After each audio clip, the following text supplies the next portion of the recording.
This morning we're going to begin a series of sermons from the book of Mark. And so let's begin this morning. Let me introduce to you the book of Mark. We're through with Matthew. We're going to move on now to the book of Mark. Think of that name, Mark. That's a very common name, isn't it? And it was common in old Rome. I understand that in Rome it was one of the three most popular names in ancient Rome was the name Mark. And I don't know what the other two were, but Mark. There were several people named Mark in that time. What do you think of when you hear that name? Well, I've never known a woman named Mark. It's a very masculine name, isn't it? You give that to a boy. That's a man's name. It's a short name, and it's not multi-syllable. I mean, you get right to the point. Mark. This just sounds like a good manly name, doesn't it? And like I say, it is a Roman name. Now, it is interesting to me. I don't know if this is just happenstance. I guess that it could be that you give a child a name, and that name becomes part of that child's character. You know, just the name Mark may have influenced the way that child grew up to think of himself. And then that character to be reflected in the things that he does. Now, I'm not going to be into deep psychology here, but maybe that explains somewhat why the character of the name Mark matches the character of the book of Mark. It's a Roman book. In fact, those that study this, and this gets a little bit subtle, and I'm not going to make a big point of this, but while Matthew seems to be written mostly to the Jews, Mark seems to be written to appeal to the Romans. And it's a book that gets right to the point. You take these words. You're going to find these words in the book of Mark. Immediately, straightway, forthwith, quickly, and on. Almost like you see a group of Roman soldiers getting right to the business, don't you? And that just is all the way through the book of Mark. Those 5 terms, or terms like that, are found almost 50 times in the book of Mark, going right from one thing to another. And then it's the shortest of the epistles. You've got Matthew, Mark, Luke, and John. Mark is the shortest of those 4 testimonies. Those, we call them the Gospels. It's the shortest of those 4 Gospels. Now, we're not going to look at Mark in isolation. We'll be looking at him, and we got those collaborative witnesses, Matthew, Luke, and John. But we're going to let Mark take the lead here in teaching us about Jesus and who he is. Now, the first chapter moves real quickly. Starts off, we don't read about his birth, and we don't read about his childhood, anything there. Mark jumps right into the work of John the Baptist. And in this first chapter, moves very quickly from the work of John the Baptist to the baptism of Jesus, to the temptation in the wilderness, and then to his work in Galilee. And Mark is not arranged chronologically. When you do a harmony of the Gospels, you're trying to sit down and say, now here's what Matthew, Mark, Luke, and John say, and you can buy books that have all of these stories in parallel. So you can say, okay, here's how they all line up. But Mark is not necessarily interested in telling the story chronologically, though it's going to roughly follow a chronological order, but it's only roughly.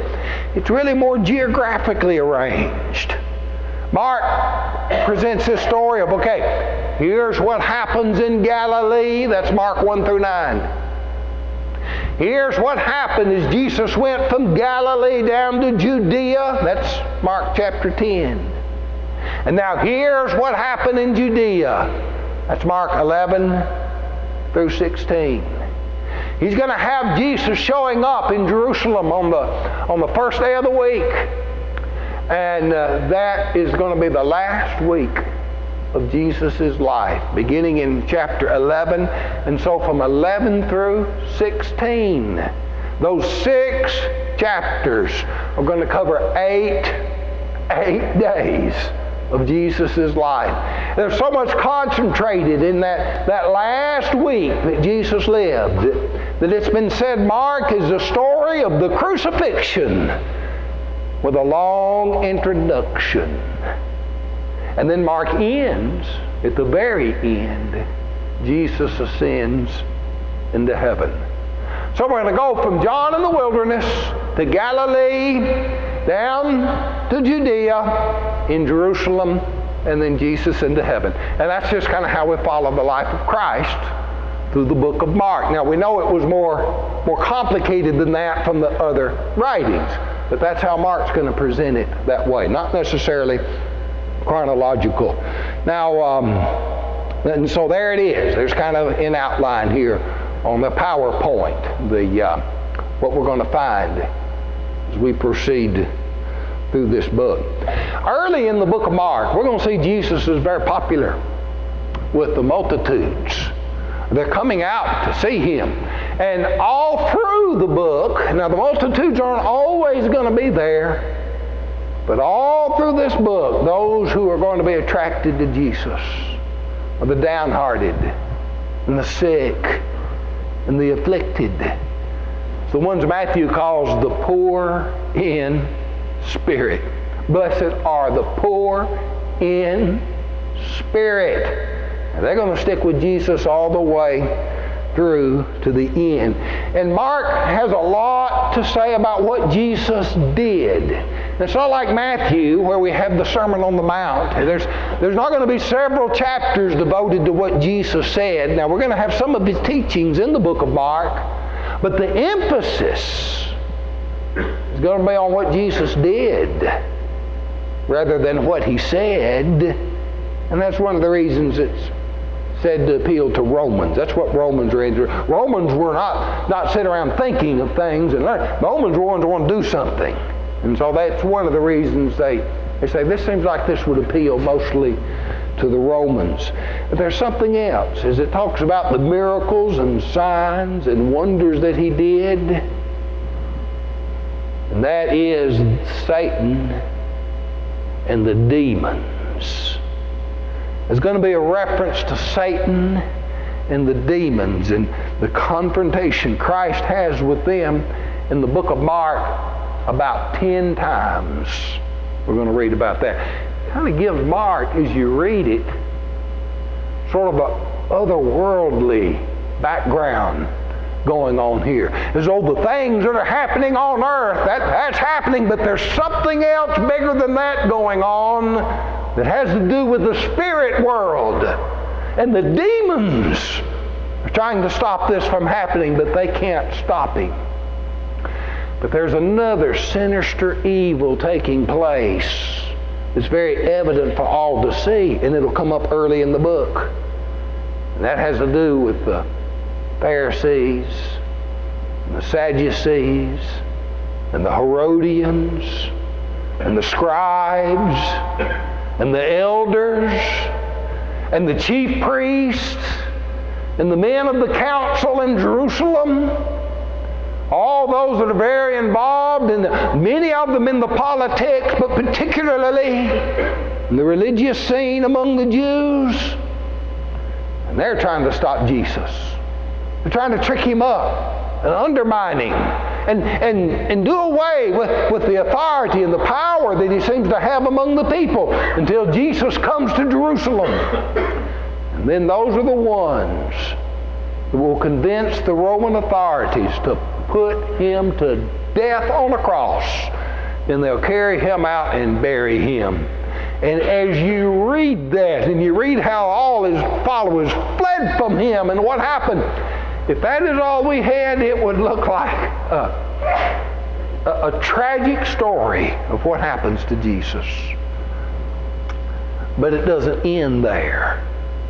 What we're going to talk about when we finally get there, it'll be a while, but we'll talk about the ending of Mark. There's some controversy about the ending of Mark. It doesn't end with all the disciples being afraid, he comes forth from the tomb, and the tomb is empty. And then he makes himself known to them, and he sends his disciples into all the world with the gospel of salvation. That's why we read in Mark, "Go ye therefore into all the world and preach the gospel to every creature. He that believeth and is baptized shall be saved. He that believeth not shall be damned." And then at the very end, like we said, Jesus ascends into heaven. So the book of Mark, actually the way it ends very successfully, and it ends with a great victory. That's sort of the story in a nutshell. Now, who is Mark? Who is Mark? And who is he to be telling us this? And we know some things about Mark when we look at the New Testament. There's some references to him. The King James Version in Colossians 4 in verse 10 says this. He calls him Marcus, sister's son, to Barnabas. Well, that's kind of an awkward thing to say. She's the sister of Barnabas, and this is Barnabas' sister's son. Now, we might say it that way. That'd make Barnabas his uncle. And so sometime when I'm going through Acts, talk about Barnabas and Mark, I call him Uncle Barnabas because of this passage. That's the way it is in the King James Version. The American Standard Version puts it a little different. And so there's a little bit of confusion here exactly what the relationship is. In the American Standard Version, Colossians 4:10, he's Mark, the cousin of Barnabas. Well, is he his uncle or his cousin? You know, does it really make that big a difference? If he's his cousin, as you read that, Barnabas sounds like he's the much more mature man that takes a lead and looks smart. He serves kind of in the role that you'd expect an uncle to take with a nephew. So if he's his cousin, he's an older cousin. But regardless of exactly how that works out, we know that they are very close of kin. And we don't read a lot about Barnabas in the new church. He's the son of consolation. And Mark is a very close, younger relative, either a cousin or a nephew of Barnabas. But he is also the son of Mary. Now that must be Barnabas' sister, Mary. Now this is the only place we read about this Mary. Mary is a very common name among the Jews in Jerusalem. There's about 5 or 6 people we'll come across in the New Testament named Mary, including the Lord's mother, Mary, the wife of Joseph. So there's several Marys, but except for this reference to her as the sister of Barnabas, there's this one. Peter came to himself. Now this is when he's let out of prison. And when he comes to himself, he wants to go to the disciples, and he knows where to find them. They're going to be at Mary's house. So he goes to the disciples and came to the house of Mary, the mother of John, whose surname was Mark. Now that tells you Mark had 2 names. John Mark, he's called a lot of times. And Peter comes there, and you remember this time, they were gathered together there praying.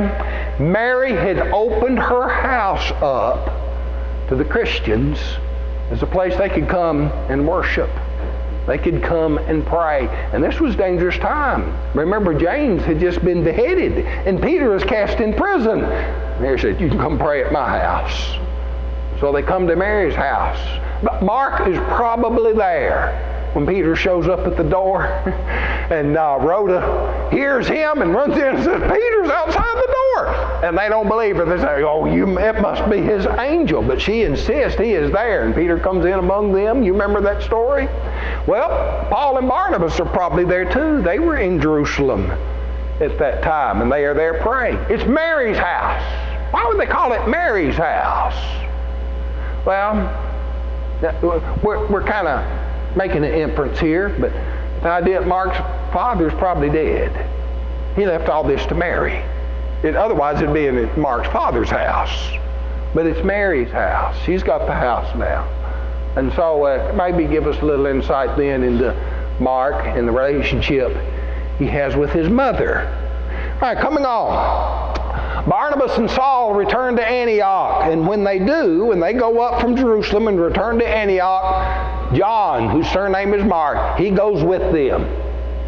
And while they're in Antioch, it's time for them, the Holy Ghost says, time to separate them out and let them go preach to the Gentiles. So Paul and Barnabas, Barnabas and Saul, they're called at this time, they go to the island of Cyprus to preach the gospel. They're beginning that first missionary journey. And Mark goes along. He's going to be their servant. He's going to help them out. That's what it means. It said they also had John to their minister. The word means servant. He'll be there to help them do this work. Well, something happened. We don't know exactly what happened. But when they crossed Cyprus and came over to Perga in Pamphylia, the text says that John, departing from them, returned to Jerusalem. That's where Mama was. The inference here is, not just here, but from what else we're going to read, something must have unnerved him. And Mark wasn't going to stay with this journey. And Paul didn't like that.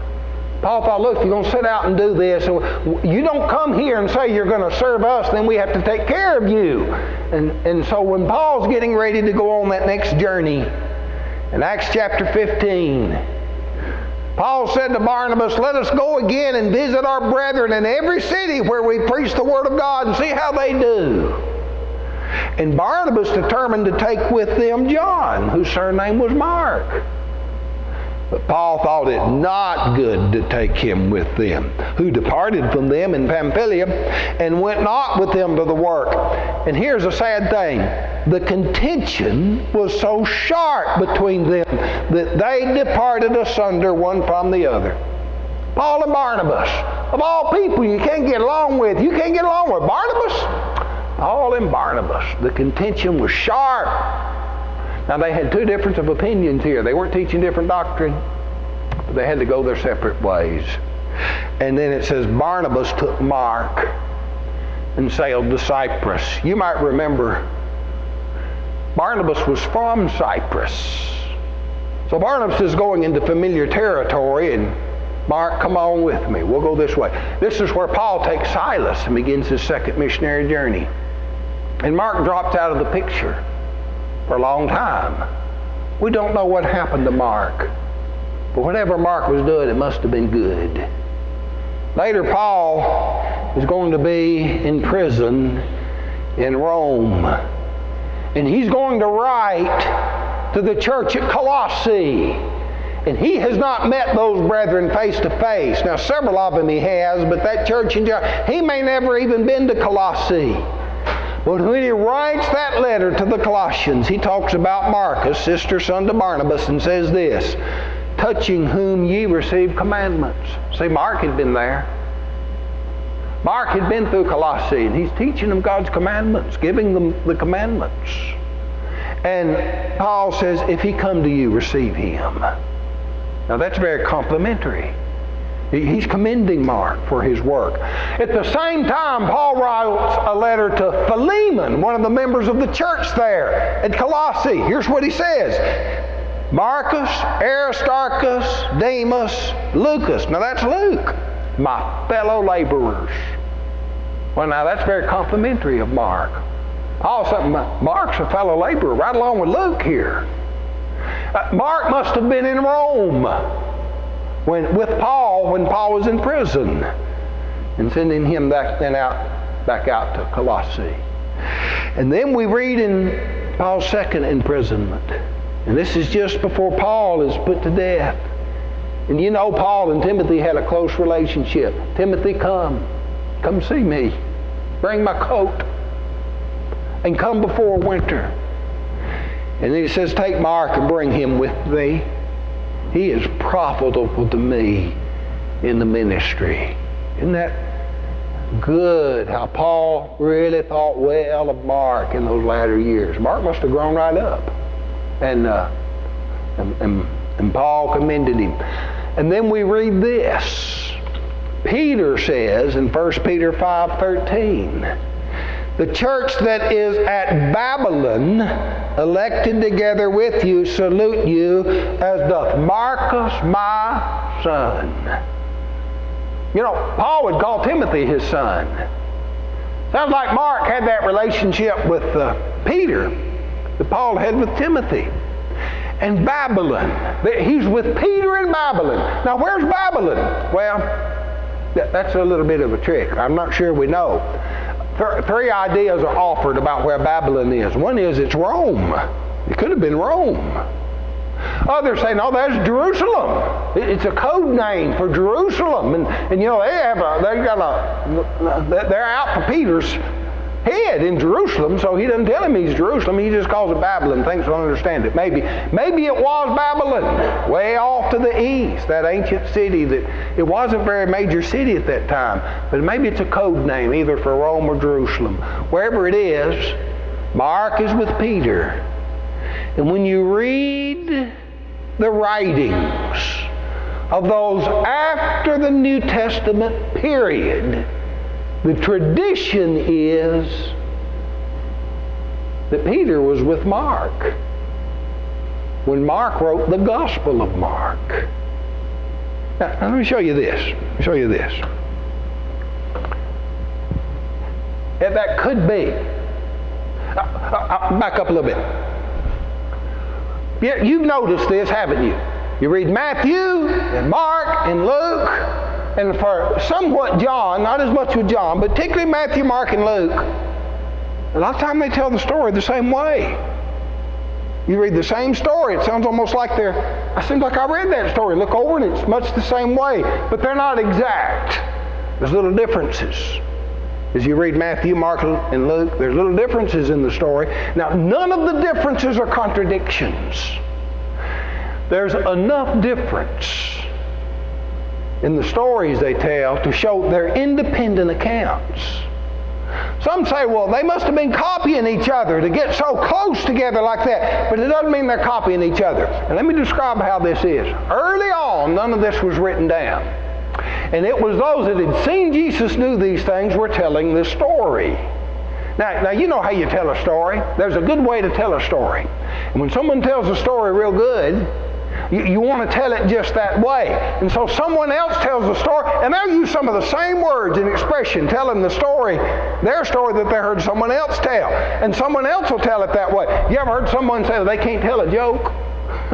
It's because they get the story all mixed up and you miss the punchline. There's a certain way to tell a story to get the best effect. And Mark is hearing all these stories from all these witnesses, and they're all telling it about the same way. And so Mark, telling some of those stories and hearing that, and Matthew and Luke, so they're all writing down the stories they've heard. No wonder they come out similar and yet different. And so the stories kind of reinforce each other, you see. Now there's one story Mark tells that's not found in Matthew, Luke, or John, and it seems a little strange. They had arrested Jesus in the Garden of Gethsemane, and they're bringing him on trial in Jerusalem. And on the way in, it tells this: there followed him a certain young man having a linen cloth cast about his naked body.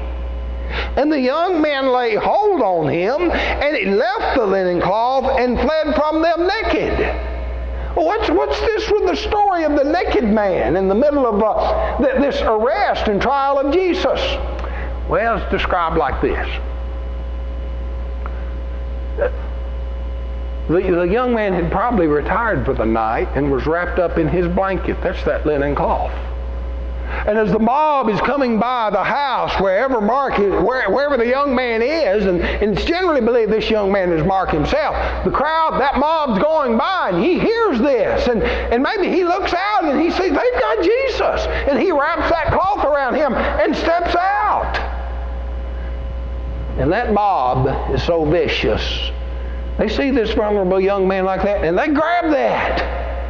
And Mark doesn't want to get him, so he slips out away from that, and he runs away. And he's not dressed for being out there. He runs off naked. Now, why would Mark tell that? Well, it's probably Mark he's talking about. It was common for them to address themselves in the third person instead of first person, telling these stories, see? Well, one, it shows the viciousness of that mob. But the other thing it shows is Mark could well have been an eyewitness to many of the things he had written. If not an eyewitness, he was certainly closely involved with many of those that were. And like I say, some said he may have been just writing the stories that Peter told them. And that's probably right, but he could have heard them from many others as well. And so here's what we've got. The story of Mark. The story that Mark tells. He begins in Mark chapter 1 and verse 1. The beginning of the gospel of Jesus Christ, the Son of God. That's how he begins. And what Mark is going to do is tell us, this is why I believe that Jesus is the Christ, the Son of God. And he'll go through the book of Mark telling the things he has heard or that he has seen that gives him that faith. And faith cometh by hearing. And as we read what Mark says and compares what he says to the collaborative witnesses, let me tell you what, we can believe. Remember, these things are written that we might believe. And what we're going to learn from Mark as we go through these sermons is that Jesus is the Christ, the Son of God. So I hope you enjoy that study. John tells it this way. These things are written that ye might believe that Jesus is the Christ, the Son of God, and that believing you might have life in His name. Well, that's why Mark is written as well. Do you believe? You want to build your faith? You want to have stronger faith? Spend some time in Matthew, Mark, Luke, and John. How could this not have been the Christ when you see what they have written about Him? And then believing, follow Him, and have that everlasting life that Jesus promised us. You need to do that this morning and come forward and let us know, I'm going to follow Christ. And I want to be baptized into Jesus Christ. If you want to respond to that invitation, and do it as we stand and sing this invitation song.